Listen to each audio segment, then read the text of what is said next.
Hello everyone, welcome to my YouTube channel.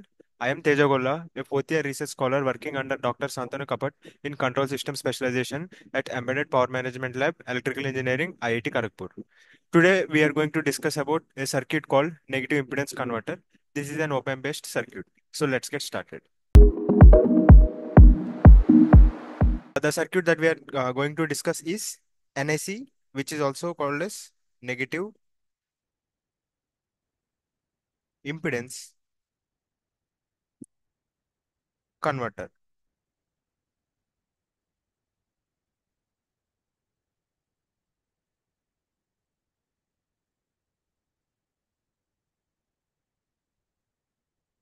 As the name specifies, negative means it is doing a negation of something. And what is that something?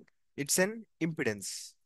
So basically, this is a circuit which converts a certain impedance into its negation, which means if there is any impedance Z in the converter or in that circuit, this circuit is converting that impedance Z into minus Z. So basically, it's a circuit that converts or that generates minus Z when you connect Z at particular point in that circuit.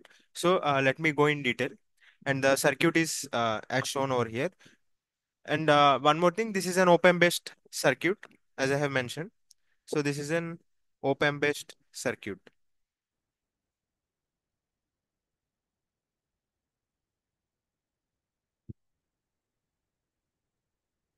And I'm sure you might have already studied the op-amp in your coursework. So basically, op-amp can be represented something like this. So it has two input terminals and one output terminal, which is V0. And op-amp is an active device. And what is an active device? Op-amp, op-amp is an active device, which means it needs additional power supply in order for it to work. If I consider a resistor, capacitor, inductor, they don't need any external supply for it to work. It just needs some input and it will work. But there are devices like op-amp where you need some external power supply in order for it to work. If I give input, I cannot see output until I give that external power supply. So that power supply,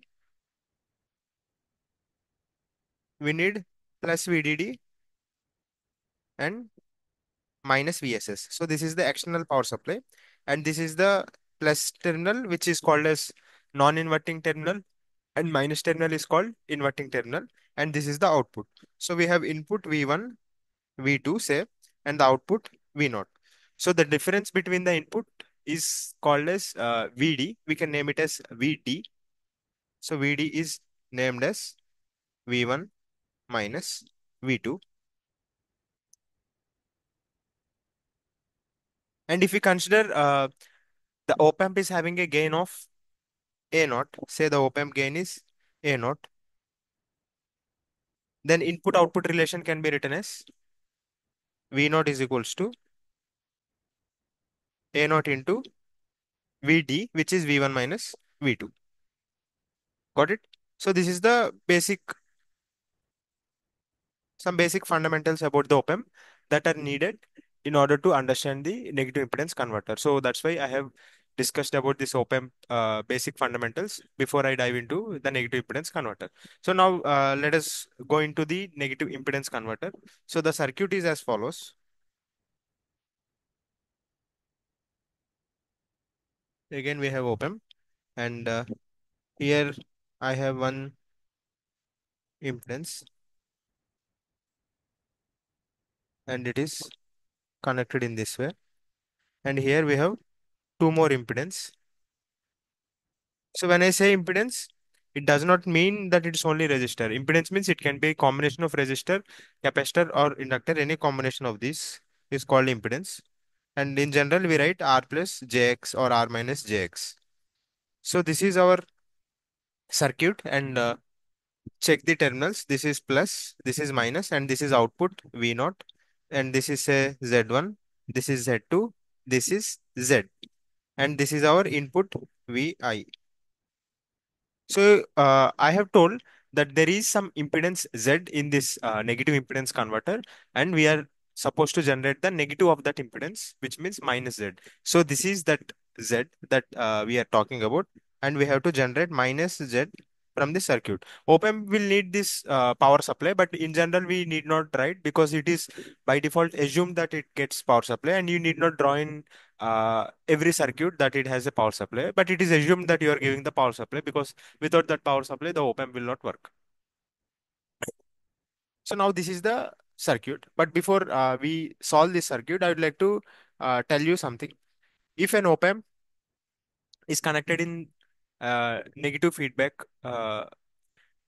like in the if the op-amp is having a negative feedback, then it follows one condition which is called as virtual ground, which means the non-inverting terminal and the inverting terminal of the op-amp will be at the same potential. So I have explained this in one of my other videos. I'll mention the link in the description, and it will also be displayed on the screen. So you can go through that video where I have explained in detail why if an op-amp is connected in the negative feedback, the two inputs of the op-amp will be virtually shorted. But I'll not go into the details because we are discussing about the negative impedance converter and not the op-amp. So, but I'll state it here so that if you have any queries, you can come here and check what it means. So if an op-amp is converted in, if an op-amp is ideal and if it is in negative feedback connection, so if an ideal op-amp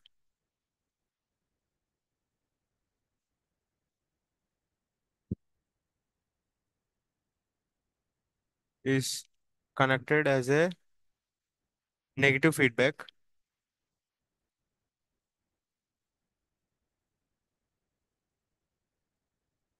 then the two terminals, which are the inverting and non-inverting terminals of the op-amp, will be virtually shorted. Then the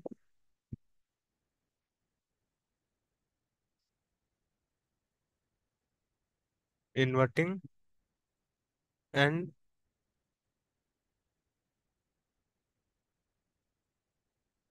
non-inverting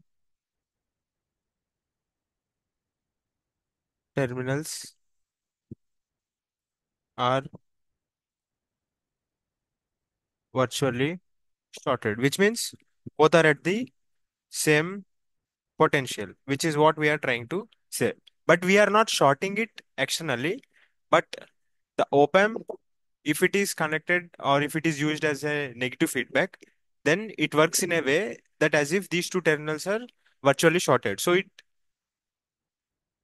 that is the condition that it satisfies, and we are not actually shorting it outside. You can assume that internally they are kind of shorted. Okay, so now the first question that will arise in your mind is how do I know that a circuit is in or an op-amp circuit is in negative feedback, right?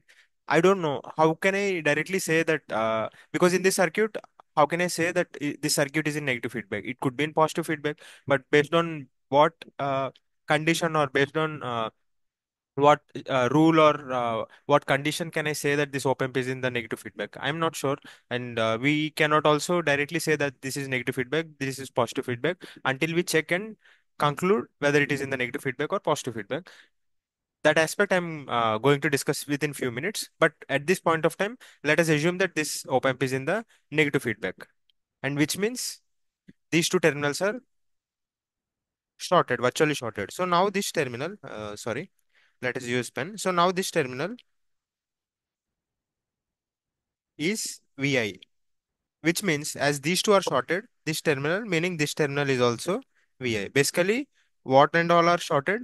So let me mention. So this entire path is virtually shorted. So this entire line is at the same potential. At one end, we are giving input. So other end is also having that same potential, which is the input voltage. So now another thing of an op amp is op amp input terminals draws zero current. What? Op amp input terminals input terminals draw zero current, which means they don't draw any current. So current will not enter the op amp from its input terminals. However, output current is non-zero. So I will also mention that so that there will not be any confusion. However, output current is not zero. It is finite. There will be some finite current, but it is non-zero. Okay. So whatever I was saying, let me write. So the current entering this is zero, and the current entering in this is zero. So now what happens? Whatever the current that is flowing in this Z will flow through Z2 because there is no other path. Exactly, right? So now if I have to apply KCL at this node, so let me call this as node A. Okay. So let us apply KCL at node A. So what I will do, the current entering is equals to current leaving. Current entering is how much? 0 minus Vi by Z. So current entering is 0 minus Vi by Z is equals to current leaving. How much is the current leaving? Vi minus V naught by Z2. Vi minus V naught by Z2. So let us simplify this and obtain the value of V naught in terms of Vi. So if I bring Z2 this side, I'll get minus Z2 by Z into Vi is equals to Vi minus V naught. So from this, I can calculate V naught, which is Vi into 1 plus Z2 by Z. So this is the relationship between V naught and Vi, and we got one equation. So now what we are going to do? We are going to do the same for this terminal B. Because if you see, the current entering must be current leaving and there is no other path for the current. So let me assume the current that is entering is II, input current. So how much is the input current? Input current is same as the current that is flowing through Z1. And how much is the current that is flowing through Z1?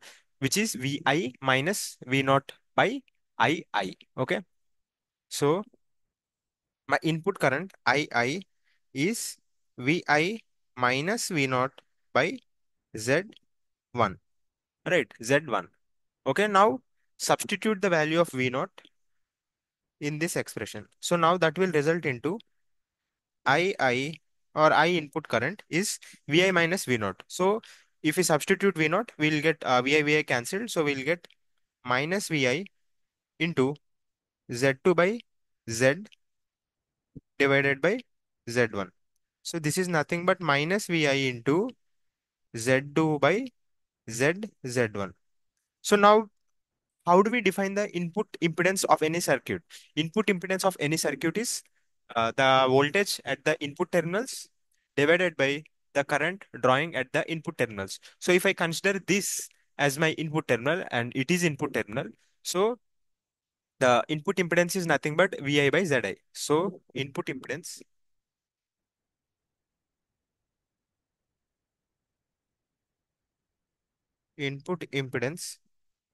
which is nothing but Zi, which is Vi by Ii.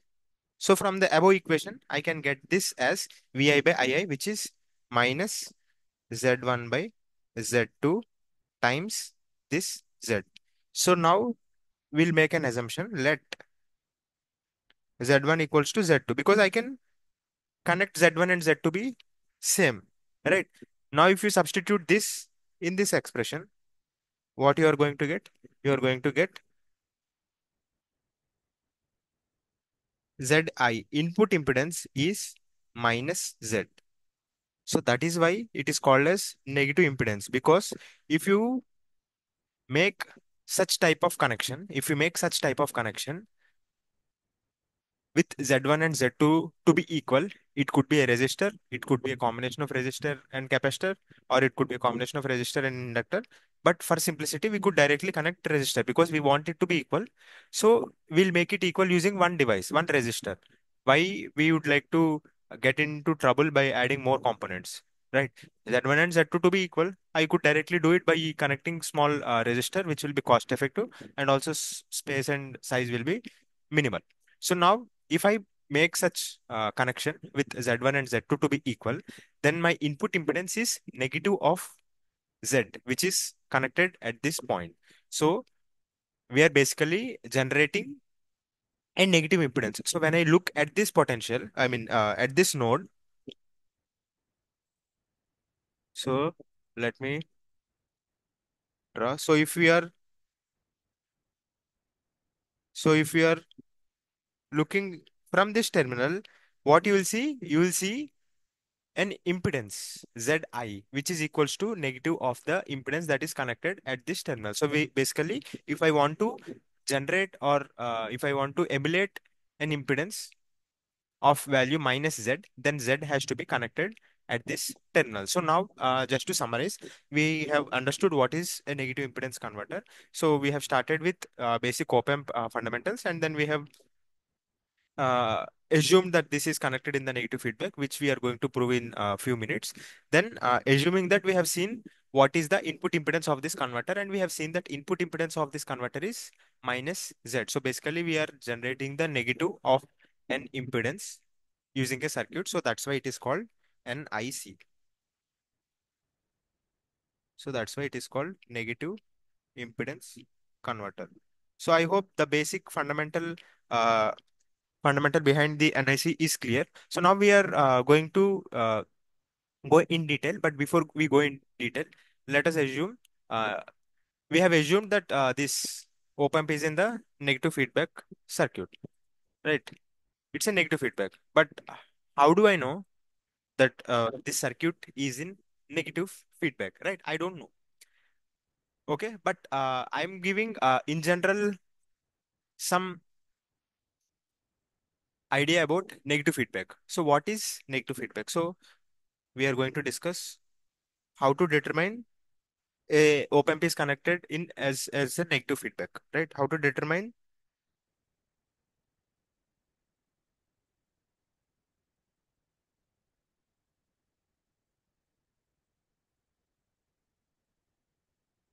negative feedback in an op amp based circuit. So how we are going to determine, right? We don't know, but we have to see for any given circuit. Now we have considered NIC, but it need not be NIC. It could be inverting amplifier, non-inverting amplifier, summer, or it could be any other amplifier, instrumentation amplifier, say, any amplifier, we have to see whether it is connected in the negative feedback or not. So basically, what does the word negative feedback means? So first we have to understand negative feedback, negative feedback. So negative feedback means the output that we not, whatever it is there, we are feeding it back to the input with a negative sign. So we are inverting it and we are feeding it to the input with a negative sign. So basically, it says the output voltage is fed back to the input voltage with a gain minus k. So it is basically having a negative feedback, which means there is a negation of the output voltage and it is fed back to the input with a gain minus k. Okay. So this is a basic definition of negative feedback. So now what we are going to do is we have to see how the output voltage is appearing at the input of the op amp, whether it is having some negative gain minus k or whether it is having a positive gain plus k. So now this decides whether the feedback is negative or positive. So for this, we are going to do a test. I have explained this determining the negative feedback in another video of mine. I'll also mention that video in the description. You can go through that, but again here I'll give some basic idea about that. So when we are deciding how the v naught is appearing at the input of the op amp, we need not need the op amp, right? So first we'll have to remove the op amp, and then so there are some guidelines that you need to follow to determine the negative feedback of the op amp. So I'll quickly write the steps. First step is remove the op amp.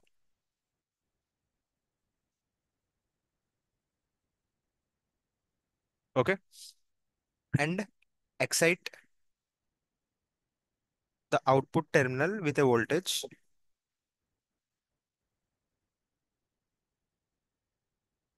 V test. So basically we are giving some output, the voltage at the output, and we'll see how it appears at the input of the op amp, whether it will have a gain K or whether it will have a gain minus K. So that decides whether it is positive feedback or negative feedback. So now we are only bothered about how that output voltage is coming at the input, right? So any other voltage, any other dependent sources, any other independent voltage source or current source should be made zero. So all the remove all the independent sources. So voltage source will be made zero, current source will be made zero. So voltage source will be shorted, current source will be opened. So now you calculate the VD, VD, which is nothing but V plus minus V minus. So now we are going to find the difference between V plus and V minus terminal, and we'll see whether it is having a negative factor or a positive factor. So now let us use the same circuit. Okay. And what I'm going to do is I'm going to erase the op amp. So first we have to erase the op amp. Okay, so this is done. Op amp is opened. So uh, let me draw the input terminals. So this is one terminal and this is other terminal. So from the circuit, you see this is V plus and this is V minus. And I have to first remove the op amp and then excite the output voltage with a voltage source V test. Okay, V test. So this is my V test. Now I have to remove the independent sources. So I will be also grounded. So let us connect this also to ground. Okay, this is also grounded.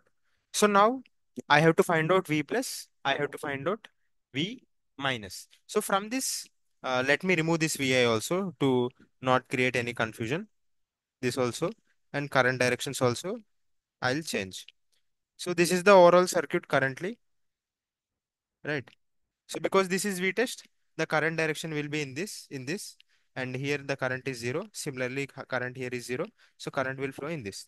So from this, I can directly say that V plus is zero, right? V plus is equals to zero.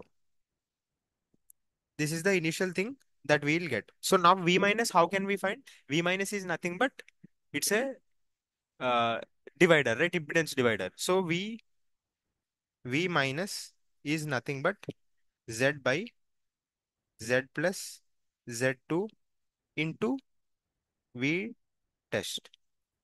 Agree? Z by Z plus Z2 into V test.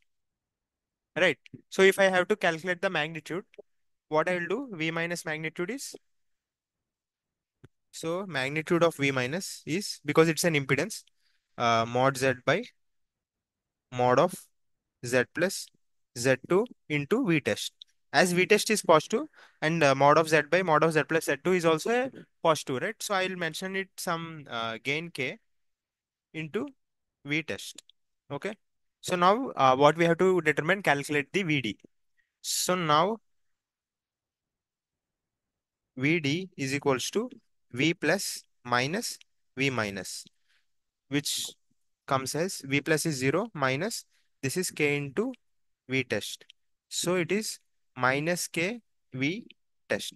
So if I'm exciting the circuit that we have considered with a V test at the output terminal, then what voltage is observed at the input? We are observing the output voltage with a gain minus K. So there is some negative feedback, right? Because the output voltage is fed back to the input. So the input terminals is seeing a negative gain, the input terminals are seeing the output voltage with multiplied with a gain, small gain, minus k. So that's why it is called negative feedback. So that's how we determine whether a circuit is negative feedback or not.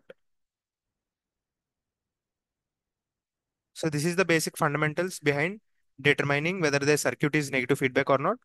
But this is for a very simple circuit, which is when there is one op amp. When there are two op amps or multiple op amps, how to determine? Again, I have explained this in the other video, which I'll be mentioning in the description. You can go through that, and I'll not explain this today because we are only discussing about the negative impedance circuit. So now let us discuss about negative resistance.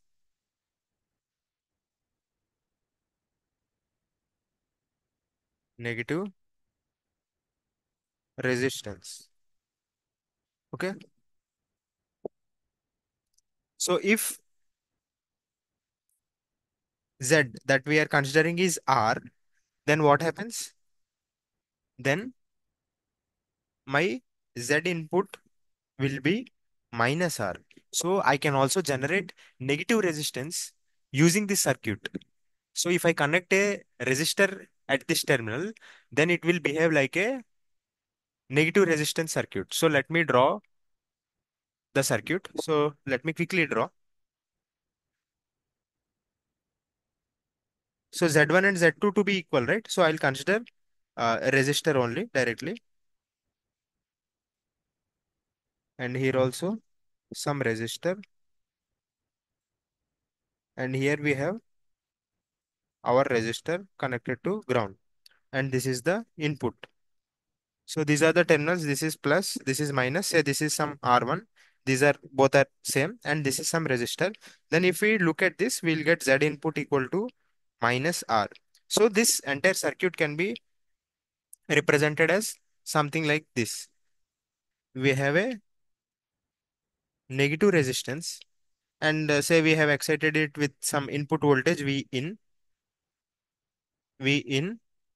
then the current will be in this direction, right? So the resistor is giving the current, or the resistor is delivering the power to the input. So current I will be equal to V in by R. Because it's a negative resistor, the current will be coming from the resistor and it will be entering the input voltage. So the very first question I have is, how can a resistor deliver power? Okay, so can it deliver power, a resistor? Because it is the an element which dissipates power as a heat. So it consumes power, but it cannot deliver power. But here I'm getting other way around. And from where is the resistance, or is the resistor getting power? A resistor cannot generate power on itself, right? So from where is it getting? So these are the two questions. So let us address this one by one. Can a resistor deliver power? Yes. No. Basically, a resistor cannot directly deliver a power. But here we are not considering a resistor. We are emulating a negative resistor. Basically, we are not using a resistor uh, directly. We are emulating a resistor. And can it deliver power? Yes. In this case, in this scenario, when we are connecting it as a non-inverting, negative inverting converter, negative impedance converter, and we are generating minus, yes. So in this case, it can deliver power to the source. Yes, it can deliver. But now main question is, from where is it getting power? Because how can it generate the power by itself? If you think, you can get the answer. It is simple. It is not generating the power by itself, but it is actually having a power supply plus VDD and minus VSS. So it needs an external power supply for it to work, right? So it is drawing the power from that external power supply, and then it is delivering the power to the input. Because it's an active device, it needs some external power supply. So from there it is getting that extra power. So it is from where it is getting? From the external power supply. So this is one very important thing that we need to understand, because a simple resistor cannot deliver power, but only it can deliver power because here it is not a physical resistor, because it is not a not a physical resistor. It is actually emulated using an active circuit. It's not a physical resistor. If you have a physical resistor, it cannot deliver power. It always consumes power. So this is one very important application of the negative impedance converter. So if we talk about the applications,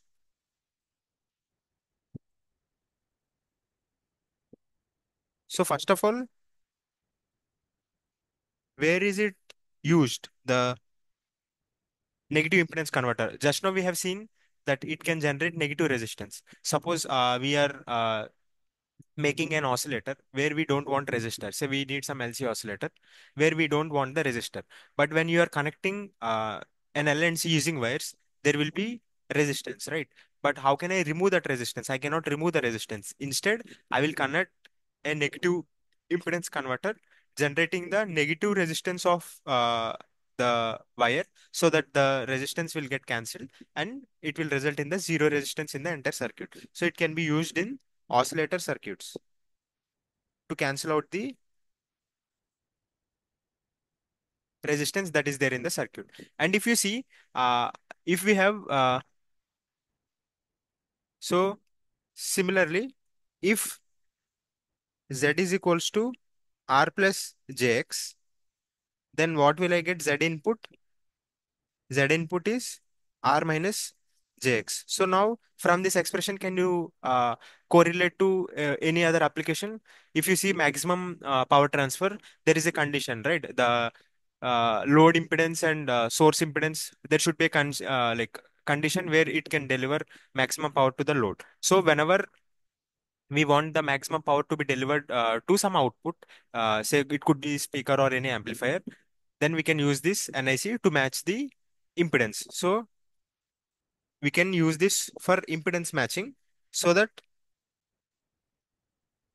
maximum power transfer will happen and the amplifier or whatever we have made that will work at maximum efficiency. So for maximum power transfer,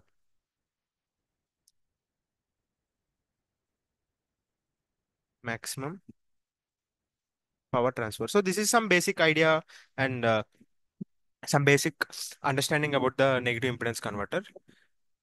So today we have discussed about the negative impedance converter. We have initially started with the basics of the op-amp, and then we have seen what is the input impedance of this NIC converter, which is equal to minus Z, and that's why it is called negative impedance converter. Then we have also seen how to determine the negative feedback in an op-amp based circuit. We have just understood the basics and fundamentals of that. If you want to go in depth and understand how we can do when there are multiple op-amps, then you can go through the video that I have mentioned in the description. The link will be mentioned in the description. And then we have also seen how to generate a negative resistance using this NIC circuit. And in that case, the negative resistance is delivering the power to the source. Can it deliver? Yes, because it's not a physical resistor, but it's an active element which is drawing the which is drawing the power from the external power supply, and hence it can deliver power to the source. And similarly, if we have R equals Z equal to R plus JX, then we can generate R minus JX. So in the case of impedance matching to deliver maximum power, this can be used also in the oscillators when we want to make the resistance to be zero, then we can cancel that resistance by generating the negative resistance. So this is one very good application of op-amp. So NIC is a very interesting circuit because it is like we cannot actually feel it because how can I think of a negative resistance? I cannot think of a negative resistance, but I can connect the circuit in a way so that it can be emulated as a negative resistance and it delivers power back to the source. So it is one such interesting circuit. You can also simulate and check whenever we are generating any impedance, we cannot actually directly measure. So what we usually do is we do the frequency response. So we'll check the input voltage and then the input current. From there, we can get input voltage by input current is Z input. And then by varying the frequency at the input, we can get a Bode plot of the input impedance. So now I'll carry out the frequency response by varying the frequency and by keeping the input voltage peak to peak same. I will excite it with a sine function, and then I'll get the frequency response of the input impedance. Then I'll check how much is my input impedance. It should be negative of the impedance that I have connected as Z. So now I can do experimental verification and get the body plot of the input impedance, and I will check whether it is actually minus Z or not. And it should be minus Z, and it will definitely match if you have connected the circuit in a nice way. So that's all about today's discussion. We have discussed about the negative impedance converter. We'll again meet with the next video. I'm planning to discuss about the generator. So see you in the next video. Catch you guys later. Peace.